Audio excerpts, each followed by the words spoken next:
قرآن ہے میرا رہنما، قرآن شفا ہے، نور ہے قرآن، قرآن وسلم کا لباس مبارک کیسا؟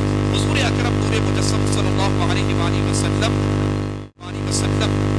کا لباس مبارک کیسا؟ حضور اکرم نور مجسم صلی اللہ علیہ وآلہ وسلم زیادہ تر سوتی لباس پہنتے تھے. اون اور روئی کا لباس بھی کبھی کبھار آپ علیہ السلام نے استعمال فرمایا. لباس کے بارے میں کسی خاص پوشاک یا امتیازی لباس کی پابندی نہیں فرماتے تھے. جبہ، قبہ، پیرہن، تہبند، اسی طرح خلہ، چادر، امامہ، ٹوپی، موزہ، ان سب کو نبی رحمت شفیع امت صلی اللہ علیہ وآلہ وسلم نے زیب قد فرمایا ہے. پیجامہ کو آپ علیہ السلام نے پسند فرمایا. مینا کے بازار میں ایک پیجامہ خریدا، لیکن یہ ثابت نہیں کہ آپ علیہ السلام نے پیجامہ پہنا ہو، لیکن خریدا تو اس کا مطلب پسند فرمایا.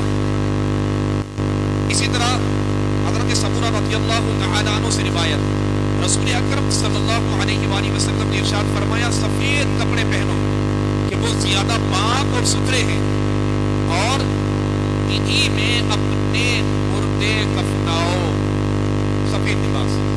حضرت معاذ بن انس رضی اللہ تعالی عنہ سے روایت، تاجدار رسالت صلی اللہ تعالی علیہ وآلہ وسلم نے فرمایا، جو شخص کپڑا پہنے اور یہ پڑھے یعنی دعا، الحمدللہ الذی کسانی ھذا ورزقنیہ من غیر حول منی ولا قوہ، یہ تمام تعریفیں اللہ تبارک و تعالیٰ کے لیے جس نے مجھے یہ لباس پہنایا اور میری طاقت و قوت کے بغیر مجھے یہ عطا فرمایا، تو اس کے اگلے پچھلے گناہ بخش دیے جائیں گے.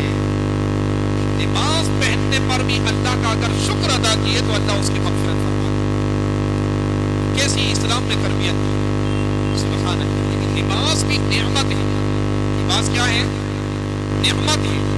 شریعت کے مطابق جو لباس ہے وہ رحمت ہے، اور جو شریعت کی مخالفت کا لباس ہے وہ رحمت نہیں بلکہ زحمت. تو زحمت والے کاموں سے بچے ورنہ تکلیف میں رہے. لہذا ایسا لباس پہنے جیسا پہننے کا شریعت نے حکم فرمایا.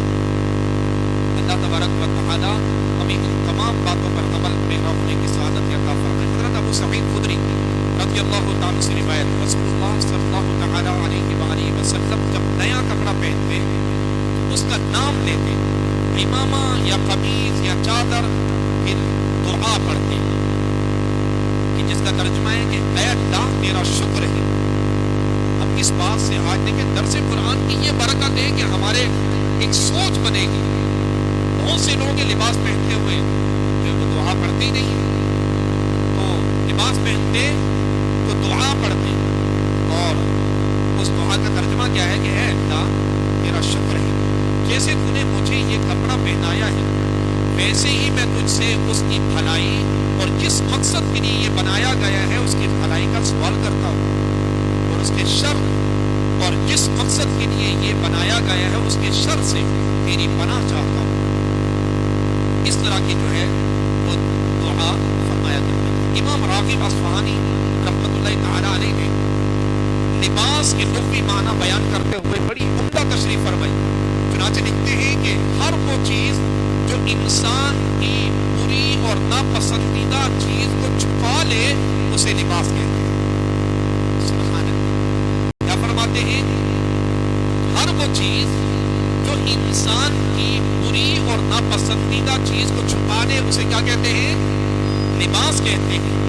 شوہر اپنی بیوی اور بیوی اپنے شوہر کو بری چیزوں سے چھپا لیتی ہے، وہ ایک دوسرے کی پارسائی کی حفاظت کرتے ہیں اور پارسائی کے خلاف چیزوں سے ایک دوسرے کے لیے رکاوٹ ہوتے ہیں، اس لیے انہیں ایک دوسرے کا لباس فرمایا ہے.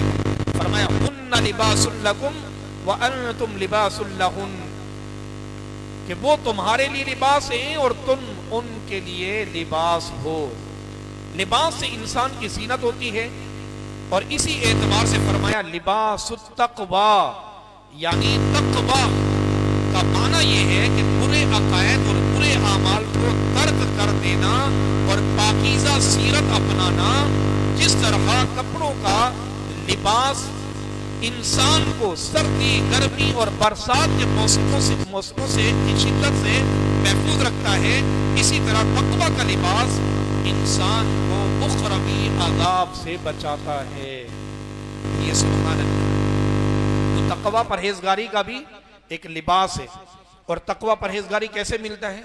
نماز کی پابندی سے، بری خصلتوں کو چھوڑنا، سچ گوئی سے، قرآن کی تلاوت سے، ماں باپ کی اطاعت و فرمانبرداری اور خدمت سے، مسلمانوں کے ساتھ، لوگوں کے ساتھ بھلائی کے کام کرنے سے، حسن سلوک سے پیش آنے سے، اور کسی کو اذیت نہ دینے سے تقوی کا لباس ملتا ہے.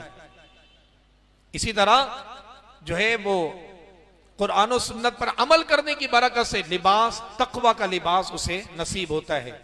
اور یاد رکھیے کہ ایمان والا ہو اور پھر تقوی کی دولت مل جائے تو اللہ کریم ان دو جو خصلتیں ہیں، جو خوبیاں ہیں، جس بندے کے اندر پیدا ہو جائیں، رب تبارک و تعالی اسے اپنی ولایت کا تاج عطا فرما دیتا ہے. الذین آمنوا وکانوا یتقون، کہ ایمان ہو، ایمان والے ہو، اور پھر تقوی ہو، اللہ کا خوف ہو ہر چیز میں. بھائی نماز چھوٹے گی اللہ ناراض ہوگا، ماں باپ کی نافرمانی ہوگی اللہ ناراض ہوگا، جھوٹ بولیں گے اللہ ناراض ہوگا، دل چاہ رہا ہے کسی کو دھوکہ دے دیں، بظاہر دنیاوی فوائد نظر آ رہے ہیں لیکن نہیں اللہ ناراض ہوگا. یہ ہے تقوی کہ بندہ اللہ سے ڈرتا رہے. وہ بزرگان دین کہتے ہیں نا کہ بس یہ وظیفہ بنا لو، چلتے پھرتے اٹھتے بیٹھتے بس یہ زبان سے جاری ہو کہ اللہ دیکھ رہا ہے، اللہ دیکھ رہا ہے. اب دعوت اسلامی کے ماحول کی برکت کے ماشاءاللہ آپ نے دیکھا کہ یہ اس طرح کے اسٹیکر بھی باقاعدہ بن گئے، گھروں میں لگے ہوتے تھے، جگہ جگہ لگے ہوتے تھے، اللہ دیکھ رہا ہے، اللہ دیکھ رہا ہے. مقصد کیا ہے کہ بندہ مسلمان جو ہے اپنی سوچ بنا لے، اپنا ذہن بنا لے، یہ بات دل میں نقش کر لے کہ مجھے میرا رب دیکھ رہا ہے، اللہ دیکھ رہا ہے، اللہ دیکھ رہا ہے. جس نے اس وظیفے پر عمل کیا، یہ وظیفہ کیا، یہ تکرار کی، اور زبان سے بار بار کہتے کہتے، کیونکہ جو بار بار بات دہرائی جائے وہ دل میں قرار کر جاتی ہے، تو جب دل اور دماغ میں یہ بات نقش ہو جائے کہ میرا رب دیکھ رہا ہے تو پھر بندہ نہ جانے کتنی برائیوں سے بچ سکتا ہے. یہ تقوی ہی ہے کہ بندے کو برائیوں سے نکال کر اللہ کے بندے کو اللہ والا بنا دیتا ہے، اللہ کا ولی بنا دیتا ہے. رب تبارک و تعالی ہمیں قرآن و سنت پر عمل پیرا ہونے کی سعادتیں عطا فرمائے. اور جو باتیں سنی اللہ تبارک و تعالی مجھے اور آپ کو ان تمام باتوں پر عمل کرنے کی توفیق عطا فرمائے. قرآن پڑھیے، قرآن سنیے، قرآن سمجھیے. انشاءاللہ آپ دیکھیں گے عمل میں نکھار پیدا ہوگا، زندگی میں انقلاب پیدا ہوگا. اتوار کے دن بھی فجر کے بعد 20 منٹ کا دورانیہ درس قرآن ہوتا ہے، اس میں بھی ضرور شرکت فرمایا کریں. اللہ رب العزت ہم سب پر رحمت کی نگاہ فرمائے. آمین. بجاہ النبی الامین صلی اللہ تعالی علیہ وآلہ وسلم. وآخر دعوانا ان الحمدللہ رب العالمین. ان اللہ وملائکته یصلون علی النبی یا ایہا الذین آمنوا صلوا علیہ وسلموا تسلیما. اللہم صلی علی سیدنا ومولانا محمد معدن الجود والکرم وآلہ وبارک وسلم. ایمان کی تجدید بھی کر لیجئے. یا اللہ عز و جل اگر مجھ سے کفر ہو گیا ہو میں اس سے توبہ کرتا ہوں. لا الہ الا اللہ محمد الرسول اللہ صلی اللہ تعالی علیہ وآلہ وسلم برحمتک یا ارحم الراحمین.